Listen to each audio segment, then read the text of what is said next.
This week in horse racing starts right now.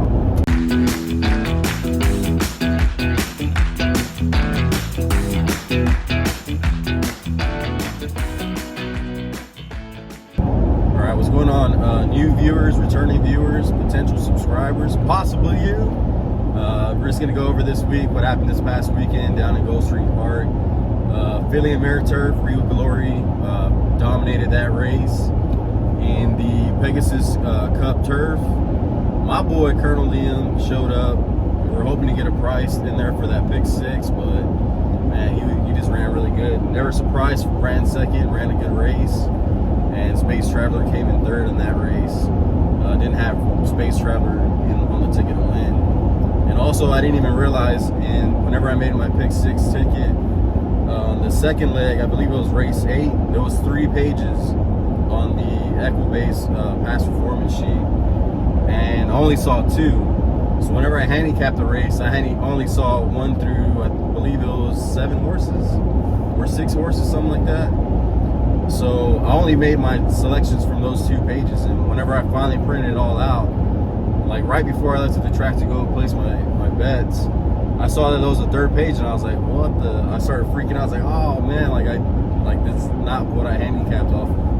Only went by those 2 sheets, so I left the 8 off. But the day of the day of going to place my wagers, of course I added the 8 to it, and I felt bad. I was like, man, I doubt no one said anything about whether they placed it or not. We just had conversations about certain horses, but I ended up making a wager, another pick 6 wager, and it paid back I think $77 because none of them were favorites. No decent 8-to-1, 6-to-1s. None of them hit. None of them are favorites. So when you try and beat the favorite, you can't. Whenever you're trying to play the favorite only, somehow you always end up getting beat. But hey, that's racing. That's how it goes. But let's talk about that dominating performance by Life is Good. Well, everyone expected a pace duel between Life is Good and Knicks Go, and that is definitely not what we got. Stiletto Boy beat Knicks Go out of the gate, and he was actually in second coming around, I guess you can say, the first turn going into the backstretch.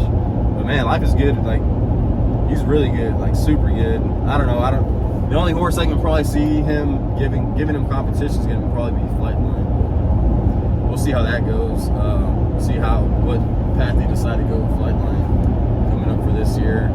But I'm going to be posting the videos for the 3 Kentucky Derby Stakes races that are going to be coming up on Saturday. You have the Robert B. Lewis out in Santa Anita going a mile at 1:16. The race which has been won by Bob Baffert the last 8 years or something like that.